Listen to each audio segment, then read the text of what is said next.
Visko dėl manęs atsisakei, kentėjai už rankas, kurias tu pats sukūrei.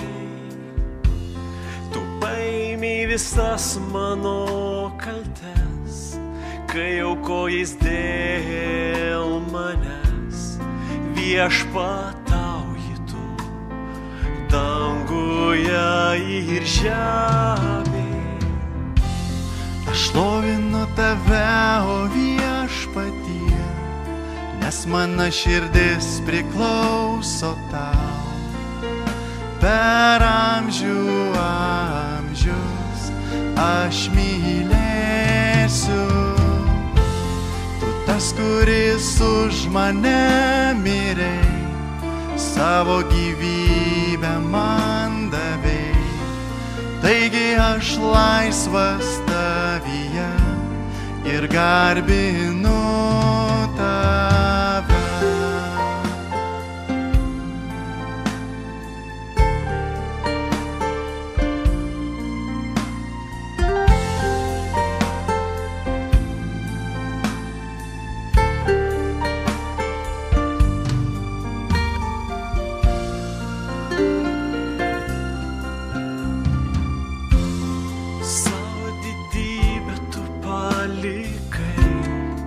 Visko dėl manęs atsisakei, kentėjai už rankas, kurias tu pats sukūrei.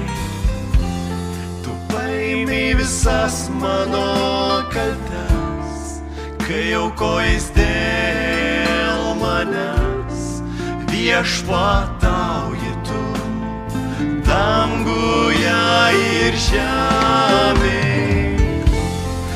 Šlovinu tave, o Viešpatie, nes visa šlovė priklauso tau. Per amžius aš mylėsiu. Tu tas, kuris už mane mirei, savo gyvybę man davei. Taigi aš laisvas tavyje ir garbinu tave.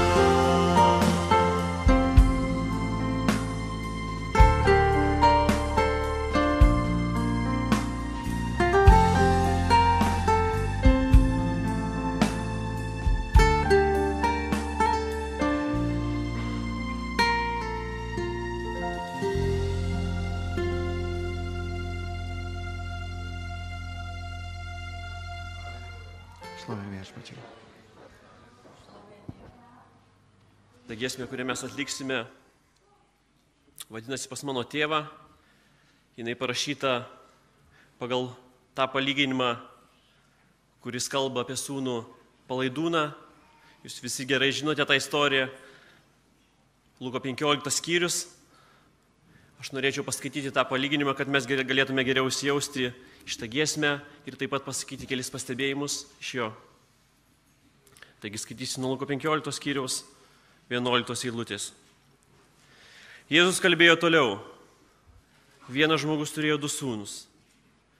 Kartą jaunesnysis tarė tėvui: Tėve, atiduok man priklausančią palikimo dalį. Tėvas padalijo sūnums turtą. Praėjus kelioms dienoms jaunesnysis sūnus pasiėmė savo turto dalį, iškeliavo į tolimą šalį. Ten palaidai gyvendamas išvaistė savo turtą. Kai viską išleido, toje šalyje kilo didelis badas ir jis pradėjo stokoti. Tada apsistojo pas vieną to šalies gyventoją. Tas jį pasiuntė į laukus kiaulių ganyti. Jis geidė prikimšti pilvą bent ankštimis, kurie sėdė kiaulės, bet ir tų niekas jam neduodavo. Tada susipratėjęs jis tarė: Kiek mano tėvo samdinių apsčiai turi duonos, aš čia mirštu iš bado.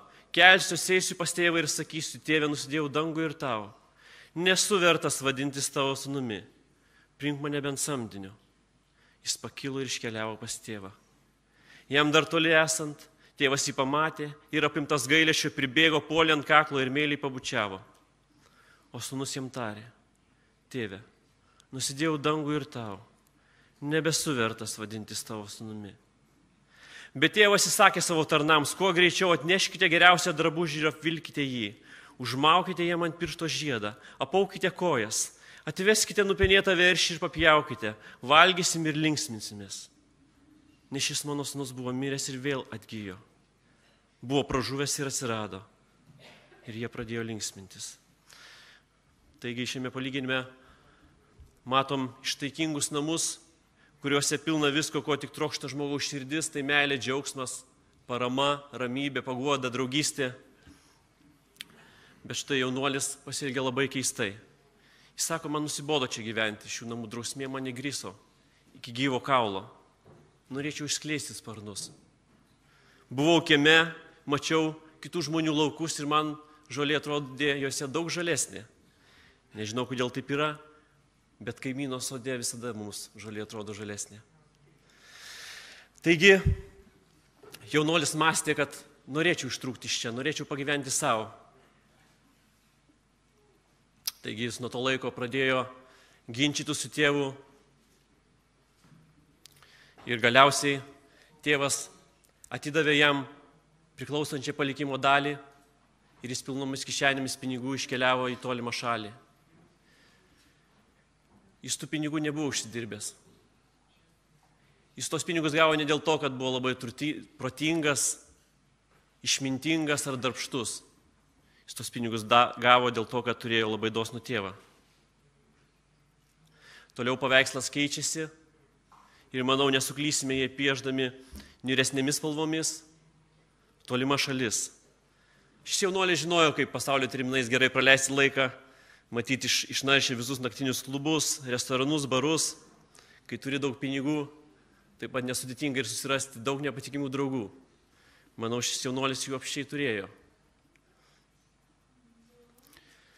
Taigi, jisai kurį laiką džiaugiasi tokiu gyvenimu, džiaugiasi nuodėmės teikiamais malonumais, bet netruko ateiti tą dieną, kai jo linksmybėms atėjo galas. Jis kišo ranką į kišenę, o ten buvo tuščia. Taigi jaunuolis pasiekė finansinį krachą. Jisai neturėjo pinigų ir kaip tik tuo metu šalyje kilo didelis badas ir jis pradėjo stokoti. Jis galėjo grįžti pas tėvą, bet bijojo. Neturėjo bijoti, bet bijojo. Taigi jis bandė susirasti darbą, kaip suprantame, nesėkmingai, turbūt prašė savo draugų nepatikimų pagalbos ir jos negavo. Ir galiausiai atsidūrė turbūt priemiestyje pas vieną ūkininką, kuris augino kiaules. Paprašė jo darbo, tas atsakė, atsiprašau, padėti tau negaliu, bet galiu pasiūlyti darbą prie kiaulių. Jeigu tau pavyks nubaidyti kiaules, tu galėsi netgi pavalgyti. Kai mūsų viešpats Jėzus pasakė šitos žodžius, kad jis geidė prikimšti pilvo bent ankščių jovalo, kurie sėdė kiaulės, manau, visi žydai ir fariziejai ir muitininkai net krūptelėjo. Žydams tai buvo didžiausias pasibjaurėjimas, koks tai galėjo būti. Mozės įstatymas apskritai draudė žydams kažką turėtų bendro su kiaulėmis, bet kartu su jom gyventum ir valgytum. Baisu. Žemiau šitam jaunuoliui nebebuvo ristis kur. Galbūt jūs sakysite, kad šis palyginimas yra apie nusidėjėlį, kuris bus vėliau išgelbėtas. Aš taip nemanau. Leiskite jums pasakyti, kad šis jaunuolis, kada buvo savo tėvo namuose, jis nebijotinai buvo jo sūnus. Kai švaistė pinigus kairėn ir dešinėn, jis tebebuvo jo sūnus.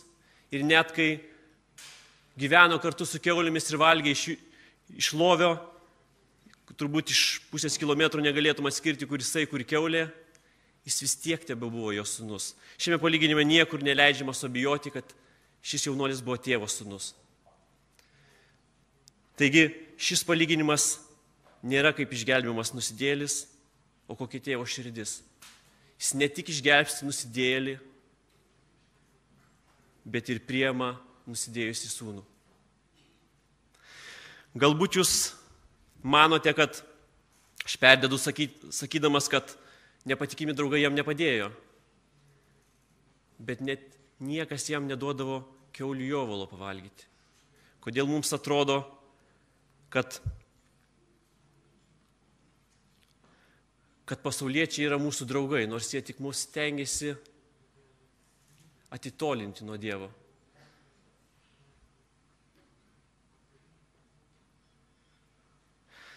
Apie pasauliečius tikintieji, kaip ir šis jaunuolis, susidaro klaidingą įspūdį. Jaunėlis buvo išviliotas iš namų, vis labiau tolo nuo tėvo. Jis manė, kad tolimoje šalyje turi daug draugų, bet galiausiai suprato, kad jis draugų neturi. Taigi, turbūt pas laikas būtų nušviesti šviesiąją palyginimo dalį. Tada susiprotėjęs jis tarė, kiek mano tėvo samdinių apsčiai turi duonos, aš čia mirštu iš bado.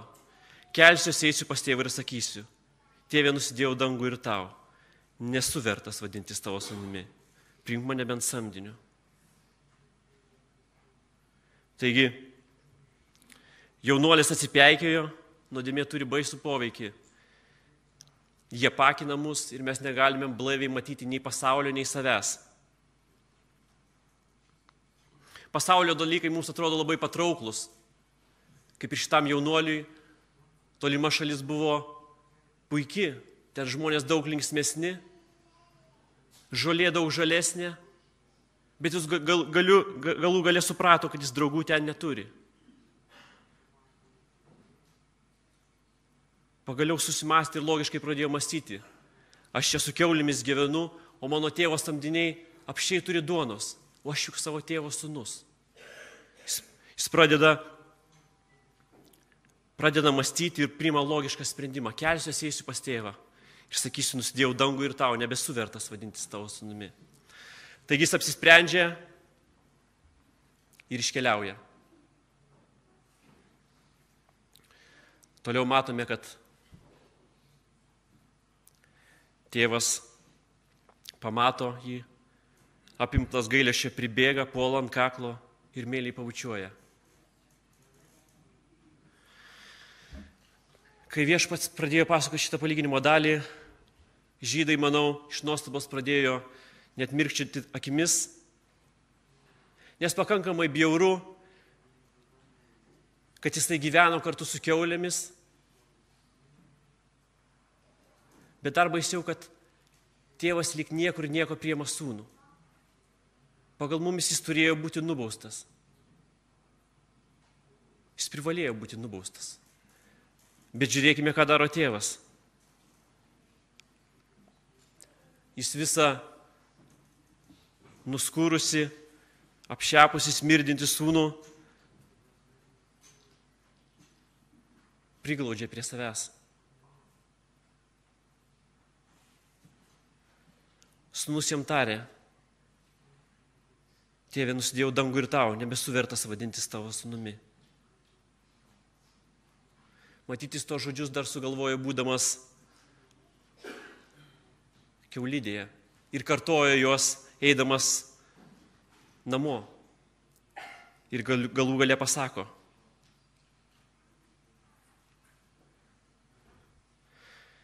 Taigi, norėjau pasakyti, kad jei esate Dievo vaikas, negalite ramiai ir patogiai gyventi nuodėmėje. Galbūt net atsidursite kiaulidėje, bet kitur tikrai nepatirsite tikro džiaugsmo. Taigi giesmė pas mano tėvą.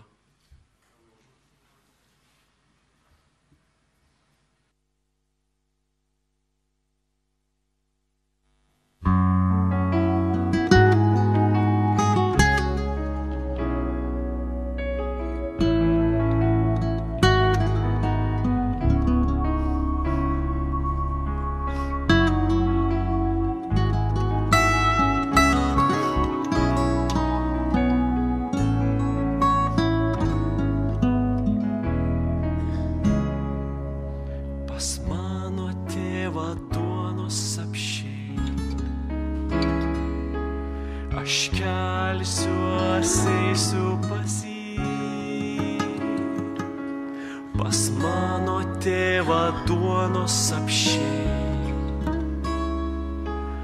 Aš kelsiuos, eisiu pas jį, jis iš tolo pažins, susigraudins, pribėgs apkabins, jis iš tolo pažins, susigraudins, pribėgs apkabins. Ne šis mano sūnus buvo pražuvęs ir vėl atsirado. Ne šis mano sūnus buvo numiręs ir vėliai atgijo.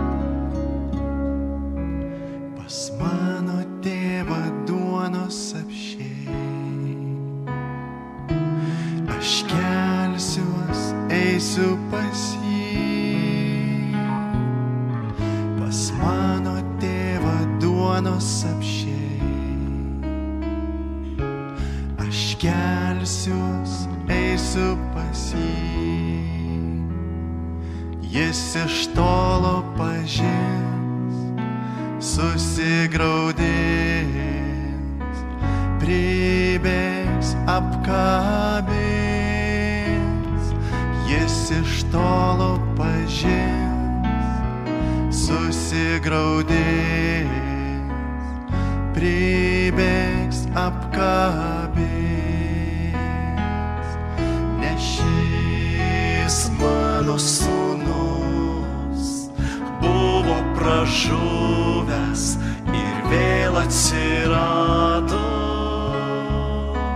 Ne šis mano sūnus buvo numiręs ir vėliai atgijo. Ne šis mano sūnus buvo pražuvęs ir vėl atsirado. Ne šis mano sūnus buvo numiręs ir vėliai atgijo.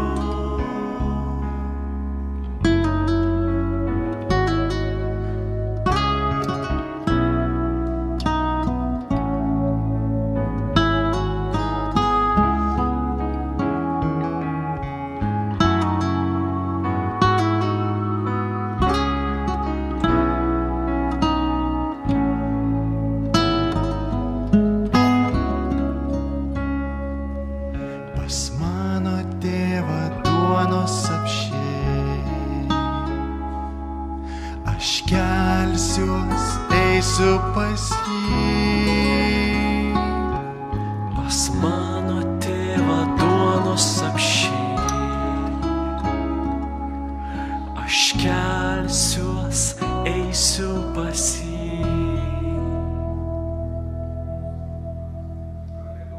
Amen. Atliksim paskutinę dar giesmę.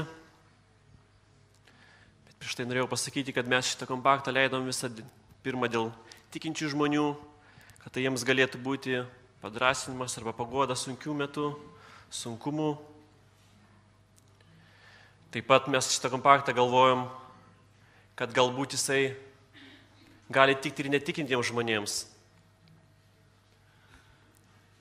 Kartais mūsų draugų ar artimųjų, kurie netiki Dievu, jau nebeveikia žodžiai. Galbūt tai gali suveikti per muziką ir žodžius.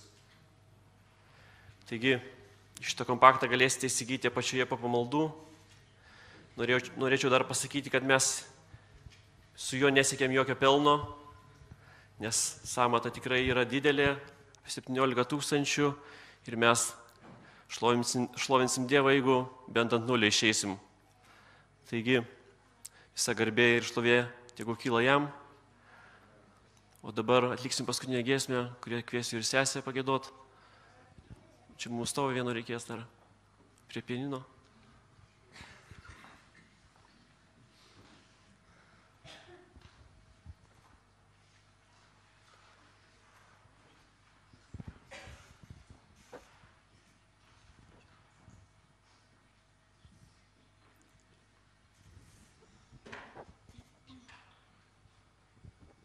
Giesmė vadinasi Šlovinu tave aš.